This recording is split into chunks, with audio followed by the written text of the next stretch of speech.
You know, in the high-stakes game of survival out on the African savanna, there's one player who does things differently. Not by being the biggest or by running in a pack, but by being an absolute master strategist. We're talking, of course, about the leopard. And this is its gambit.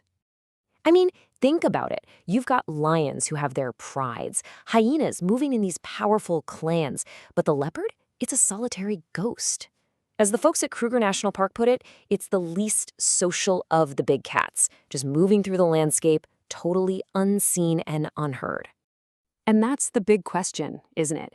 When you are all on your own and you're surrounded by bigger, tougher competitors who have backup, how do you possibly survive, let alone thrive? What is the leopard's secret? Well, it all boils down to living a life of constant calculation. For a leopard, every single decision, where it's going to hunt, what it's going to hunt, and especially what it does after the kill, it's all a strategic move in a very, very dangerous game. So let's just lay out the players on the board, right? You've got lions. They rely on the brute force of the pride. You've got hyenas. They use teamwork and persistence. They just don't give up. And the leopard? It's playing solo. It trades all that backup for intelligence, for stealth, and for an incredible understanding of its environment. The leopard's whole strategy, it really starts with the hunt. See, it's not about being the strongest animal out there, or even the fastest. It's about being the smartest. It's about creating an unfair fight before the chase even starts. And here's where it gets really interesting, because this is completely counterintuitive. You'd think a predator would just go where all the food is, right? But leopards, they're playing a different game. For them, the quality of the hunting ground is way more important than the quantity of the prey.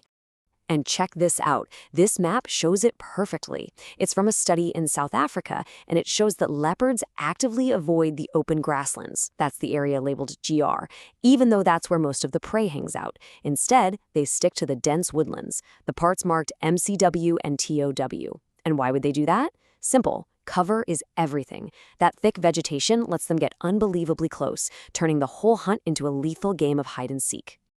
Yeah, their entire hunting playbook is built around this one idea. It's all about a patient stalk, a quiet ambush, getting as close as humanly or leopardly possible. Then it's a short, explosive burst of speed. The goal is a quick, clean bite to the neck. If they lose that element of surprise, they'll often just give up. It's all about conserving energy and waiting for that perfect shot. Okay, so the leopard makes the kill. Game over, right? Not even close. In fact, for a leopard, the real fight is just getting started. Because the second a meal hits the ground, it's like a dinner bell rings for every single carnivore in the area. First up, you've got the king of the savanna. Now, lions don't just see a leopard's kill as an easy meal. They see the leopard itself as competition. An encounter with a lion isn't just about losing your dinner. It can literally be a fight for your life. And if it's not the lions, it's the hyenas. A single hyena might not be a huge threat, but they almost never come alone. Their clans use numbers and sheer persistence to just wear a leopard down and steal its food. It's a war of attrition that a solo leopard just can't win on the ground. And listen to this. This quote from a field report just paints a brutal picture. It says, "He's high up in the branches because the lions will kill him if he comes down. Leopards stuck in the tree, lions feeding on the ground." That is the constant threat. That's the problem that needs a truly brilliant solution. And the leopard has won. A strategy so effective, it's become the thing they're famous for, the vertical escape. When you can't win the fight on the ground, you change the battlefield. There's actually a scientific name for this whole food-stealing business, kleptoparasitism, and it's a massive pressure on any solitary hunter, forcing them to come up with clever ways to protect those precious, hard-earned calories. And believe me, the numbers show just how big a deal this is. Studies have found that leopards lose about 20%, 1/5, of all their kills to thieves. And who are the main culprits? You guessed it, hyenas, responsible for about half of all that stolen food. So the million-dollar question is, how do you stop them? You do it with a toolkit that no other large African carnivore can even come close to matching. Leopards are just physiological marvels of climbing. I'm talking about immensely powerful shoulders and forelimbs, claws that work like grappling hooks, a collarbone and spine that are super mobile for twisting and balancing, and that long tail that works just like a rudder. So you put all of that anatomy together, and what do you get? You get this unbelievable feat of strength, the ability to haul a carcass that can weigh more than they do, straight up a tree. This is the leopard's checkmate. It's the ultimate move against ground-based thieves like lions and hyenas. They create a pantry up in the treetops where they can feed in peace. But, and you knew there was a but coming. Here's the twist. Just when you think the leopard has this whole thing figured out, a new challenger appears. One that can actually follow them right up into their fortress in the trees. I mean, it seems like a no-brainer, right? This treetop strategy seems absolutely foolproof against hyenas. So why would a leopard ever leave a kill on the ground? Why not just hoist it up every single time? Well, the answer is right here in the data. If we look again at who steals from leopards, this chart shows it clearly. After hyenas, the next biggest thieves are other leopards. Hoisting a kill to get it away from a hyena makes it safe, sure, but it also makes it super visible. It's like hanging a giant advertisement up in the sky.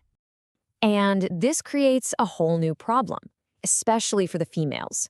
A hoisted carcass can easily attract the attention of a much larger, more dominant male leopard, and he will not hesitate to just chase her off and take that meal for himself.